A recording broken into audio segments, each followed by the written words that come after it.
Fala pessoal, tudo bem com vocês aí? Vamos continuar a nossa aula de progressão geométrica falando agora do famoso termo geral, tá bom? Para vocês que estão começando agora aqui no canal, vendo essa aula de PG, eu sugiro que, se você não tem contato com a PG, que você acesse aqui as outras duas aulas aqui no cantinho superior direito, onde eu defino a PG na aula 1 e eu falo da propriedade de média geométrica na aula 2, tá bom? Vai lá naquelas aulas, são curtinhas, a gente faz uma introdução muito rápida com alguns exemplos, e aí você volta aqui para a aula 3, onde eu falo de termo geral. Se você já sabe os conceitos básicos, fica aqui então aqui que nós vamos continuar juntos nessa. Vamos lá. Vamos falar do termo geral. Termo geral nada mais é do que uma expressão matemática que me permite achar qualquer termo de uma PG, tá bom? Olha só, como é que a gente começa com isso? Nós sabemos que o primeiro termo é A1, tá certo? Vamos escrever o segundo termo da PG, ó. O A2, quem que é? É o A1, que é o anterior, vezes a razão dessa PG, tá certo? A partir dos próximos termos, nós vamos aplicar o mesmo conceito, só que eu vou utilizar uma propriedade de potenciação, que é a propriedade de potenciação de mesma base, ó, com expoentes diferentes. Então, quando eu faço o produto de duas potências de mesma base com expoentes diferentes, olha só, eu vou manter a base e somar os expoentes. E nós vamos utilizar isso a partir dos próximos termos que nós vamos originar da PG. Vamos lá. Quem que é o A3? O A3 é o anterior, que é o A2, vezes a razão. Agora note, o A2 que está aqui, ó, ele também pode ser escrito na forma de um produto do A1 com a razão. Então, eu vou jogar e substituir o A2, que é A1 vezes a razão, aqui, ó. Vamos ver o que acontece, ó. É A1 vezes a razão, tá? E aqui vem a propriedade interessante de potenciação. Note que aqui é um produto de três termos aqui. Então, nós temos aqui o A1. E quando eu faço Q vezes Q, ó, note que quando não tem nada, o expoente é 1 e o expoente é 1. Portanto, nós vamos ter a razão elevada ao quadrado aqui. Vamos guardar isso, tá? Então, olha só que legal. O A3, que eu havia escrito como produto do A2 com a razão, foi agora reescrito como A1, que é o primeiro termo, e a razão ao quadrado. Vamos originar o A4 para ver o que acontece, ó. O A4 é A3 vezes a razão. Tudo bem. Agora, de novo, notando que o A3, pelo exemplo anterior, é A1 vezes a razão ao quadrado, eu posso substituir aqui. Portanto, ó, vai ficar assim, ó. A1 vezes a razão ao quadrado vezes a razão novamente. Então, de novo, note que aqui, né, o expoente é 1, e eu posso somar o Q quadrado com Q1 a partir da soma dos expoentes. Aliás, somar não, multiplicar. Isso vai ficar A1 vezes Q ao cubo, tá certo? E como último exemplo aqui, eu vou pegar o A5, ó. O A5 é o A4 vezes a razão.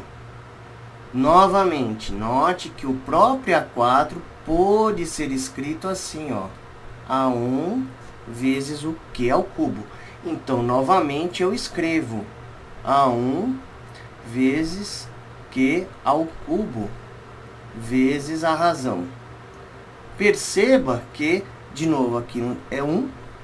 E 3 mais 1, 4. Ó, quando eu multiplico Q ao cubo vezes Q a primeira, ó, eu somo os expoentes pela propriedade de produto de potência de mesma base. Beleza, isso aqui vai ficar A1 vezes Q a quarta. Olha só o que nós vamos fazer agora. Nós vamos fazer uma comparação entre esses termos e aí nós vamos obter um padrão, tá bom? Vamos lá, vamos junto. Eu vou escrever um por um, tá? Então, ó, nós temos aqui, ó, o A2, que é quem?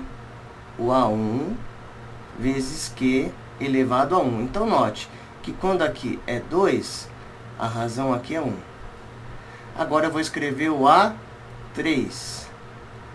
O A3 quem que é? É o A1 vezes a razão elevado a 2. O A4 é o A1 vezes a razão ao cubo. O A5 é o A1 vezes a razão a 4.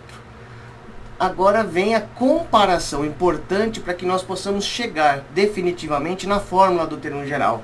Note que quando eu tenho o índice do termo 2, o expoente da razão é 1. Quando o índice do termo é 3, o expoente da razão é 2, que é 3 menos 1.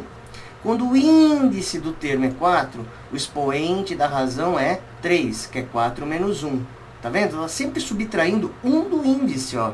Quando o índice do termo é 5, o expoente da razão é 4. O A1 não muda, né? Portanto, a gente pode generalizar isso. Olha que legal. O A com o índice N, na verdade, é quem?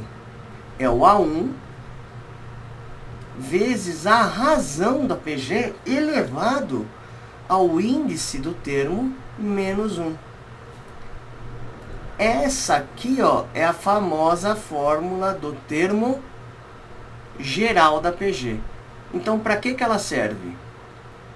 Ela serve para você obter qualquer termo da PG. Qualquer. Então, vou dar um exemplo aqui, ó, de como que ela vai funcionar. Olha só. Vamos lá. Exemplo 1, ó. Vamos nessa. Imagine que eu tenho aqui uma PG de primeiro termo 2 e razão 3 meios, tá bom? Eu quero obter o 10º termo, tá bom? Então tá, olha só que legal. Pela fórmula do termo geral, eu tenho que pegar a razão, o primeiro termo que é A1, vezes a razão, que é Q, elevado ao quê? Ao índice menos 1. O índice aqui, ó, é 10. O 10 que é o N, por comparação. Portanto, 10 menos 1 é 9. Então, o 10º termo é A1 vezes a razão elevada a 9. Ok. Sabendo disso que agora a razão... O primeiro termo é 2, eu coloco 2 aqui. E a razão é 3 meios, ó.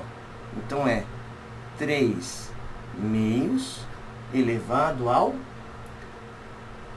a nona. Olha que legal. Se nós efetuarmos os cálculos numéricos, lembrando que 3 meios elevado à nona é multiplicar o 3 meios com ele mesmo 9 vezes. O seguinte resultado nós vamos obter, olha que legal. 19.683, meu Deus do céu, sobre 256. Tá vendo, ó? Olha que número doidão. É isso, ó. Então, o 10º termo é esse número maluco aí, ó. Paciência, certo? E com isso, nós podemos resolver uma série de problemas importantes. Basta reconhecer o comportamento do termo geral, tá bom? Então, agora fique ligado na próxima aula, onde nós vamos conectar o conceito de termo geral com a média geométrica e provar a propriedade de média geométrica para PG. Tá bom? Valeu!